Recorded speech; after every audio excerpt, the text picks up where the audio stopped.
What's up folks, it's this guy. Today we're going to be replacing the push button filter on a Whirlpool refrigerator. The way to tell whether or not you have a push button refrigerator is to look down at the bottom. And you're going to see if you see something that looks like this, with this little button here, that is a push button. To eject the old filter, you basically push it in, old filter pops right out.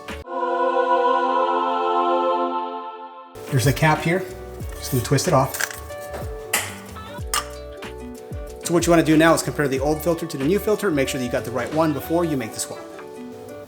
To make sure that these guys are the same. Okay, then the cap's just going to slide on. It can only go on the right way, the way it's set up.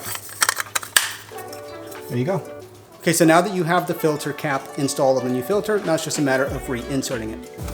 So when you go to put in the new filter, you're going to put it in, and these tracks on whatever filter you have should allow you to put it in correctly. Like if I put it in backwards, it's not going to want to go in.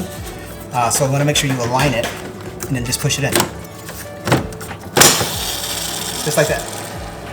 Now for the filter that I'm using, I have to run 8 gallons of water through it before we can actually drink it, just to get the charcoal and other stuff out of the way, which means I'm going to have to fill this thing up 8 times.